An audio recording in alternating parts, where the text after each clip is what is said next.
Think you're a Minecraft expert? Well, not for long. These are 33 secret Minecraft things you probably didn't know about the new 1.19 Wild Update, and let me know in the comments how many you actually knew out of 33, I bet it won't be that many. Number 1. If you help an axolotl kill the mob that it's fighting, it actually has the power to clear any mining fatigue effect you may have had inflicted onto you. Not only that, it will also give you regeneration based on the number of axolotls around, granting you the achievement, the healing power of friendship. Definitely a good friend to keep around next time creating an ocean monument instead of carrying buckets and buckets of milk. Number 2, if you aren't familiar with the Warden's old designs, then you're definitely in for a treat. Around 4 months ago, Mojang released a ton of images showcasing old concepts for the Warden. There are designs of withers, respawn anchors, and some overall pretty disturbing ideas, so I recommend checking them out afterwards, link in the description. Number 3, speaking of disturbing, Disc 5 is the newest creepy disc on the block, but the community has already figured out a bunch of the hidden sounds in its melodic mystery. You've got skulk shriekers, wardens, amethyst clusters breaking, and even a few sounds sampled from Minecraft dungeons like the Ender Scent and the Vengeful Heart of Ender. Definitely gonna make for a cool story once someone puts all the pieces together. Number 3.5, if you do enjoy the video, then please consider subscribing. I'm trying to reach 1.5 million subscribers by the end of the year, but I can't do it without your help. It's completely free and I really would appreciate it. Number 4, in the same vein as number 2, get it, Skulk vein? There were tons of prototypes designs for Skulk that look completely out of this world. I mean, imagine walking into a cave and seeing this trypophobia-inducing mess sprawling across the walls. The Skulk also used to be called the Hollow before it was changed into what it is now. Number 5, the souls in the Warden's chest, and yes, they were confirmed to be souls, which is awesome, act like a heart and actually beat faster when the Warden is suspicious of a nearby mob. Because the Warden hunts on a sense of smell and hearing, it becomes more suspicious whenever it detects noise from a certain entity multiple times. Depending on how fast these souls pulse, you can figure out how much danger you're in. Number 6. This update gave us a ton of new achievements you might not know about. These include You've Got a Friend in Me when an allay gives you an item, Sneak 100 when you crouch next to a Warden or Skulk sensor, Bucket Bucket when you catch a tadpole in a bucket, and when the squad hops into town when you get all the different types of frogs on a lead. That one is a personal favorite of mine. Number 7. Skulk sensors give off a different signal strength based on the type of sound they're detecting. There are 15 different amplitudes, each with a different group of sounds associated with them. For example, walking gives a strength of 1, and picking up powdered snow gives a signal strength of 13. You can use this property to set up sensors that only detect a specific sound using this design developed by Mysticat, perfect for a secret base that only you know how to open. Number 8. Using this design of blocks and stairs, you can manipulate the way that Skulk charge spreads, allowing you to funnel all the Skulk growth into a specific area of your choosing. There's many different circuits you can make this way, and if you want to learn more, I've left a link to Mango's video in the description.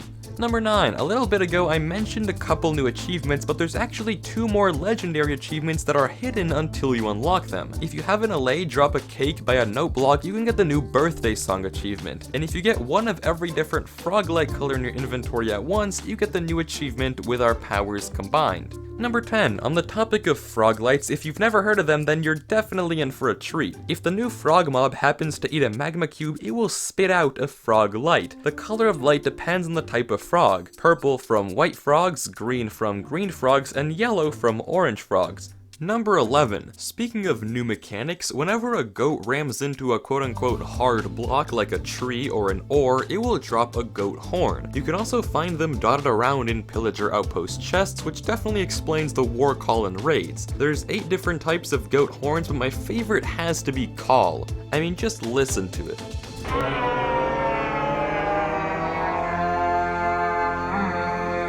Number 12. I already talked a bit about the origin of the Warden, but here's another trivia fact that goes even deeper. pun absolutely intended. The original concept for the Warden was actually meant for the 1.16 Nether update as a type of blind piglin that could only respond to sound. This is what it looked like in its early prototype phase, but this idea was eventually postponed as they ran out of time. Number 13, despite multiple statements that the Warden was meant to be blind, spectating its POV using spectator mode reveals it can actually see perfectly fine. Number 14, the campsite structure in ancient cities actually has a hidden campfire underneath all the layers of wool, but I think the greater mystery is where did all that wool come from in the first place? These campsites parallel the wool rooms in woodland mansions, leading to some very interesting speculation about the illagers and the ancient cities. Number 15, the new darkness effect is brutal, especially since in this update you can no longer give yourself full bright by changing your gamma level above the maximum value in the options file. And if you didn't even know you could do that, well, now you do. But there are two ways to decrease the harmful effects of this debuff. There is actually an accessibility slider that can minimize the impact of this effect, and putting on night vision makes things much more manageable. Number 16, the Warden is summoned by activating a Shrieker, but the Shriekers do give you 3 chances and only summon this beast on the 4th strike. And in case you've forgotten what stage you were on, there are actually subtitles and sounds associated with each state of advancement. Warden approaches is for 1 strike and sounds like this.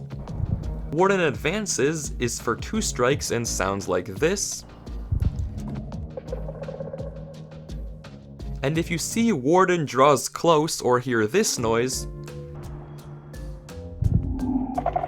then you better be careful because one more slip up and he'll be right there. Number 17, speaking of the Warden, some of the old names for this beast were the Stalker and the Hollowed, but in a recent episode of Secrets of the Warden, it was revealed that his real, canonical name is in fact William, making this monster just a bit less intimidating to come across. Number 18. Many people seem to believe that reinforced deep slate, the block found in the frame of this giant city center statue, is unbreakable, but that's not the case at all. Despite it taking an absurdly long 82.5 seconds to break, making it the longest to mine block in the game, it is breakable, although you don't get anything out of it, so there's really no point. Number 19. On the topic of reinforced deep slate, a huge conspiracy is that this structure is a portal to another dimension. I mean, it's made out of an almost unbreakable block, it has a rectangular frame, and it only appears in set locations.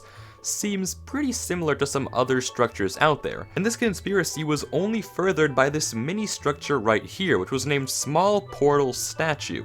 However, in recent snapshots, the devs secretly altered the name to be Small Statue, squashing out almost all hope of a new dimension. But who knows, maybe in 1.20 we'll finally get that Aether. Number 20. Other structures in the ancient city also have some very interesting names. You've got the Barracks, the only structure in the game with a naturally spawning skeleton skull, and this structure with 2 pools.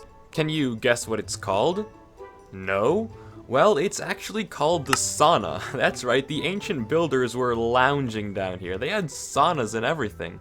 Number 21. If you place the new mud block over a piece of dripstone and let the water trickle out, it'll convert that mud into a block of clay, allowing you to have a fully renewable clay source for all your cottagecore desires. Although I gotta say the mud bricks are a strong contender themselves. Number 22, and if you want an easy way to get all that mud, all you have to do is splash a potion of water onto a block of dirt and boom!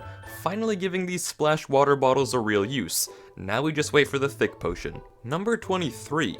If you're ever roaming around in the deep dark and want to stay hidden, pay attention because this tip might just save your life. Wool is a super important block in the deep dark because it muffles up your footsteps. If you walk on wool, the skulk sensors won't be able to hear you and the Warden will be none the wiser. That's why the entire ancient city is covered in carpets. Not only that though, wool blocks can also be used to block signals from sensors from reaching other sensors and shriekers, making them perfect for disarming the deep dark. However, something super important to watch out for is that skulk sensors can still detect you placing wool around them, meaning that to stay safe, it's better to just stay away. Number 24. Apart from all the Warden concept art, there are a substantial number of features that didn't make the cut for this update. A revamp of the birch forest was teased through concept art but was ultimately scrapped from 1.19. Likewise, fireflies, these 2-pixel masterpieces, were removed because in real life they're poisonous to frogs. Although there has been a lot of backlash to this this decision, so let me know what you think in the comments. Number 25, another one of the more controversial decisions was the lack of incentive to head to the Deep Dark. A bunch of people were complaining that the Warden wasn't really worth visiting, seeing as it used to drop nothing and it was almost impossible to kill. The devs responded by saying that it wasn't meant to be killed and it was a force of nature, but ultimately conceded and added a singular skull catalyst as the drop for this beast, although they did mention that this was more for story and they still thought it shouldn't be killed.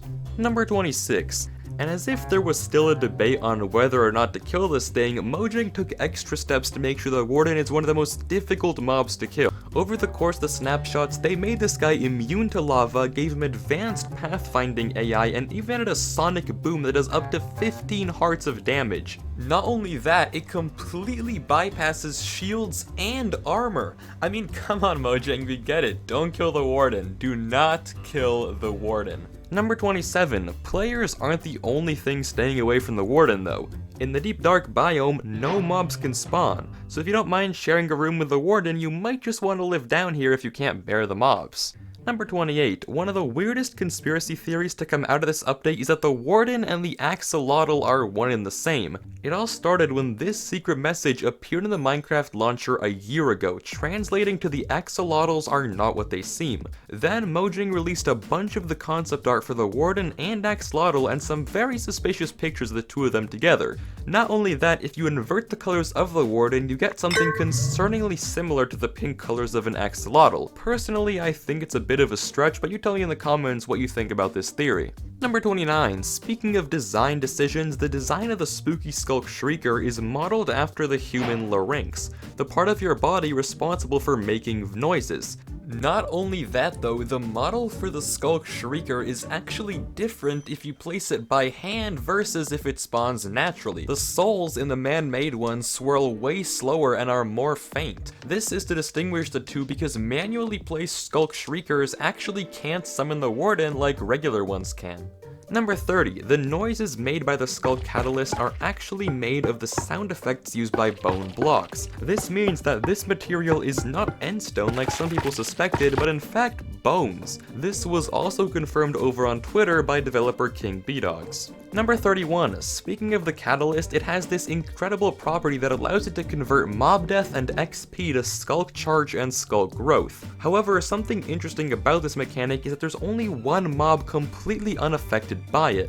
The Ender Dragon. For whatever reason, the Skulk Catalyst does not spread any Skulk when the dragon dies. The devs even mention that the dragon's death is special and they have a different plan for it. Makes you wonder what that entails. Number 32. While this fact isn't the most secret one of the bunch, if you haven't explored much of the new update, you're definitely in for a treat now. Underneath the giant statue of the Warden at the center of the ancient city, you'll find a hidden redstone laboratory. This lab is packed with different types of redstone experiments and is even powered by a Skulk-activated piston door. Not only that, the lights outside of the lab have secret waterlogged Skulk sensors inside them, making them turn on whenever a player comes close. Number 33. There's a few secret changes to saplings you might not have noticed. Regular saplings can now be placed on both mud and muddy roots, while propagules take it a step further and can even be grown underwater. Perfect for starting your own submerged city now that leaves can be waterlogged. But if you stayed this far, here's a bonus fact for you. If a goat rams a wall, it actually loses one of the horns on its model. Makes you feel kind of bad for getting the horn, but hey, you gotta do what you gotta do to get that call signal. And that's all 33. Let me know in the comments how many you knew, and please do consider subscribing if you made it all the way here. But peace out, have a good one, see you next time.